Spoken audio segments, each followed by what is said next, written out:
Assalamualaikum. Hai friends. Di videoku yang kali ini aku akan telling story.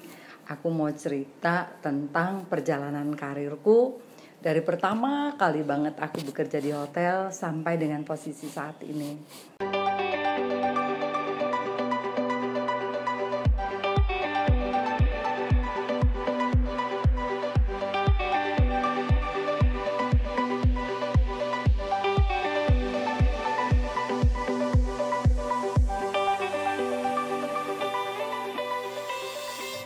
Jadi pertama kali aku kerja di hotel itu aku masuk ke departemen sales.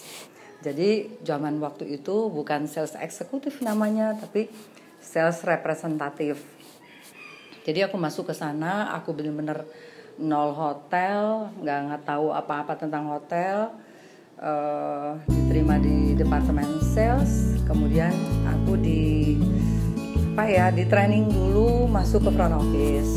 Tujuannya waktu itu supaya aku tahu produk knowledge. Jadi kamar itu ada berapa tipe kamar, harganya berapa gitu. Nah di sana cuma beberapa bulan ya aku di sana. Setelah aku tahu banget jadi reception itu seperti apa, kemudian jadi waktu itu kasir nggak gabung ya, hanya reception, operator, kemudian reservasi aku udah paham. Aku dibalikin ke departemen sales. Nah di sales itu baru masuk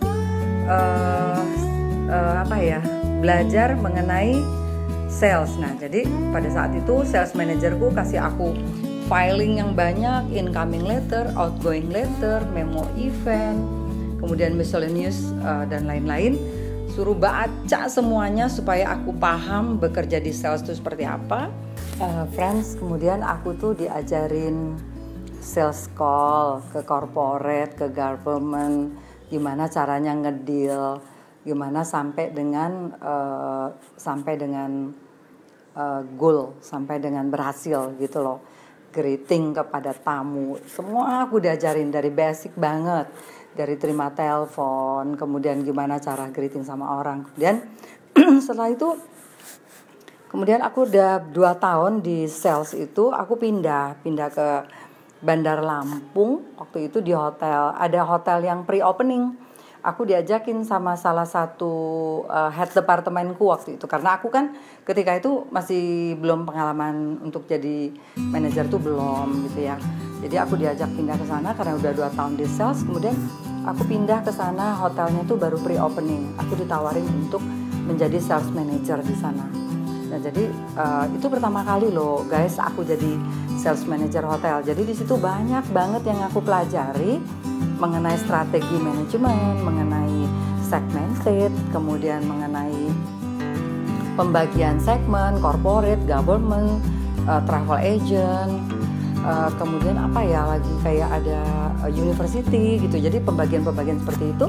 Kemudian karena hotel itu baru pre-opening, aku juga banyak sekali tugas yang dikasih GM ke aku waktu itu, merangkap PR ya, karena untuk percetakan, ngitung harga kamar, ngitung harga makanan, bekerja sama dengan accounting, dengan chef, dengan FBM, dengan front office manager. Jadi nge-grade semua, kita nge-grade harga kamar, harga yang akan dijual, outlet yang akan dijual. Ya itulah kalau orang hotel tuh ya, aku ngerasa banget ketika itu bahwa orang hotel itu kerjanya tuh nggak tentu jamnya, apalagi pada saat pre-opening seperti itu. Dari pagi sampai malam, tapi karena suka jadi nggak ada rasa capeknya. Nah jadilah aku sales manager pertama kali di situ. Kemudian aku pindah lagi ke hotel bintang 3 di kota yang sama. Aku juga menjadi sales manager di sana, tapi kan udah pengalaman nih, jadi lebih mudah lah buat aku ketika itu.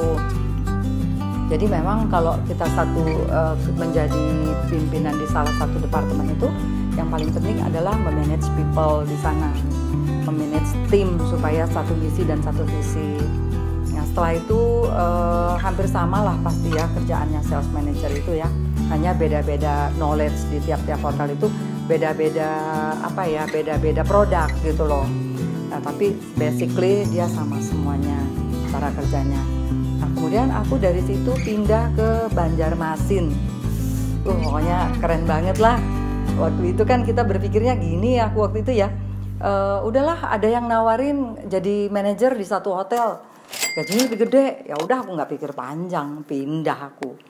Berapa gajinya? Sekian. Berapa kali lipat? Sekian. Ya udah pindah aja. Pokoknya mikirnya waktu itu udahlah pindah kota, cari pengalaman, dapat uang banyak, nah bisa jalan-jalan gitu. Jadi senang aja. Oke, pindah ke sana.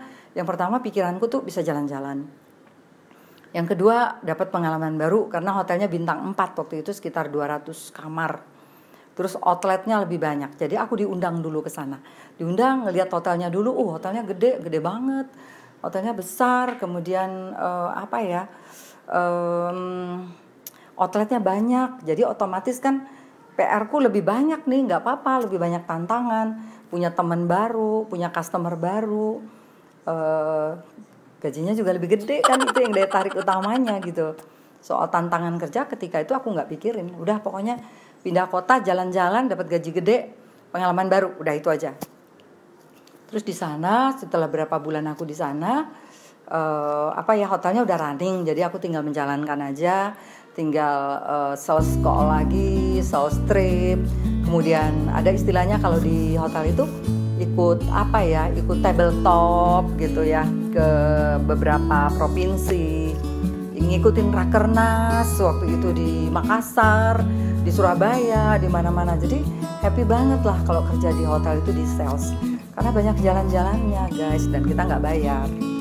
Terus banyak ketemu customer. Nah setelah itu dari situ aku hampir 2 tahun ya di sana, sempet jalan-jalan ke beberapa daerah karena misinya kan memang jalan-jalan nih, sambil kerja sambil jalan-jalan. Kemudian aku dari situ balik lagi, aku diundang lagi aku sama salah satu owner, dia mau bikin hotel karena katanya Mbak Ati ini kan pernah ngikutin pre-opening hotel di Bandar Lampung waktu itu. Jadi aku diajak lagi, ada salah satu owner yang baru bikin hotel bintang 3, outletnya juga banyak, undang aku. Oke, katanya join sama aku aja, posisinya GM. Nah aku waktu itu nggak mau gitu, karena mendingan jadi sales lah, enak, tanggung jawabnya cuma satu departemen gitu. Tapi dia pengennya aku GM. Oke, akhirnya aku terima, deal-dealan lagi, digitnya berapa, oke cocok, ya udah aku ambil the GM di sana. Nah setelah hotelnya running, kalau orang hotel itu kan gini ya, kalau belum dapet kliknya banget, begitu ada tawaran hotel yang lebih bagus, lebih gede, gajinya lebih gede, aku pindah. Prinsipnya waktu itu aja, nggak mikirin udahlah nyaman di sini, nggak ada istilah itu buat aku ketika itu ya. Nah jadi ada salah satu GM-ku yang pada saat aku di Kalimantan itu, Banjarmasin itu, jadi GM di Kota Padang. Terus dia pernah ngetim sama aku kan, jadi tahu benar kualitas kerja aku tuh seperti apa, mood kerja aku dia udah paham. Jadi dia undang aku, katanya Mbak Ti, yuk join sama aku yuk di Kota Padang, hotelnya bintang 4, berapa kamar? Waktu itu 160 kamar. Oh lebih kecil daripada yang di Kalimantan. Outletnya apa aja? Ada music room, ada ballroom, ada meeting room, ada coffee shop, ada kolam renang, katanya gitu. Oh lumayan juga ya. Terus ketika aku di showing ke sana, kayaknya lumayan juga nih hotelnya. Ya seperti yang aku bilang tadi, lumayan dah, jalan-jalan ke Padang, bisa ke Bukit Tinggi, bisa ke mana-mana, nggak pakai uang sendiri gitu. Terus pasti yang ditanyain digitnya berapa nih, sekian. Oke, aku terbang ke sana. Nah di sana guys, padahal aku tuh di Bandar Lampung udah GM loh. Di sana aku ditawarin mau IAM atau mau sales manager. IAM itu artinya aku asisten GM. Aku bilang aku sales manager aja. Biar tujuannya apa? Biar aku bisa ketemu orang banyak, ketemu dengan seluruh pimpinan perusahaan, ketemu dengan pimpinan-pimpinan yang di pemerintahan. Karena kalau orang sales itu kan gampang ketemunya dengan siapa aja, bawa bendera perusahaan gitu. Jadi aku ambil sales manager. Nah di sana lah, di situ terus lama banget aku di sana jadi sales manager. Kemudian aku jadi GM di sana. Jadi GM di sana beberapa tahun, cocok banget aku sama ownernya, sama direksinya, udah satu chemistry. Jadi kayaknya tuh gimana ya, bukan seperti persaudaraan, tidak, kami lebih profesional. Tapi kemudian aku pindah lagi ke hotel yang sekarang ini. sampai sekian tahun. Ya udah levelnya kan udah GM nih. Jadi bedanya ketika aku menjadi head department dengan GM tuh beda banget. Kalau waktu kita di head department aja, kayak di sales gitu, lebih ke maintain ke tamu, maintain ke tim saja. Tapi ketika aku sambil sekolah waktu itu, guys, aku ambil S2 waktu sampai alhamdulillah selesai. Jadi aku juga ngambilnya di SDM, karena aku pikir kalau seorang pemimpin itu kan pasti membutuhkan ilmu SDM-nya nih. Kalau ilmu lain-lainnya udah dapet lah gitu. Akhirnya aku selesai. Kemudian untuk menjadi posisi seperti sekarang ini, memang yang dibutuhkan itu adalah yang pertama managing people. Kita harus bisa memanage orang-orang yang di bawah kita. Kita harus bisa menjadikan satu tujuan perusahaan itu satu visi dan satu misi.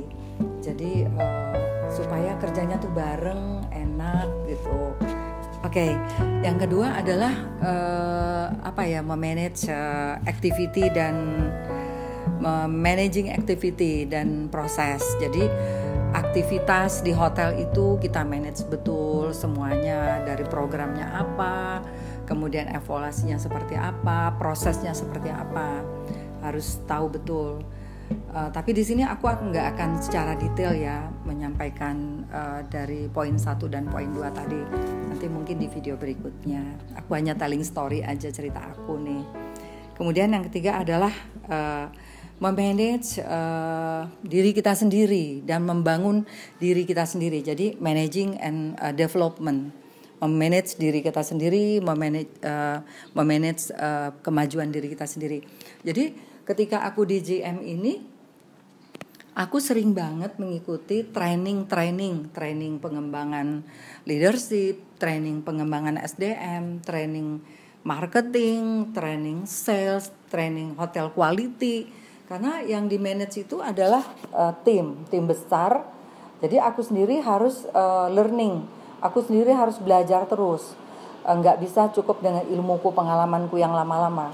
Karena dunia hotel itu, friends, selalu berjalan, selalu bergerak. Apalagi dengan kondisi sekarang ini, ya, sangat beda dengan tahun lalu. Nggak usah yang dulu, tahun lalu dan sekarang aja udah berbeda. Kalau dulu kita mereservasi hanya by telepon, by WA atau by email, sekarang semuanya dengan online. Jadi menurut aku, dengan posisi aku sekarang ini, aku tetap terus belajar, aku tetap terus membaca, aku tetap terus mendengarkan. Jadi paham betul dengan keinginan tamu. Karena kan tamu sekarang beda, pimpinan perusahaannya udah muda-muda. Jadi pasti keinginan dan kebutuhannya tuh berbeda dengan yang dulu-dulu.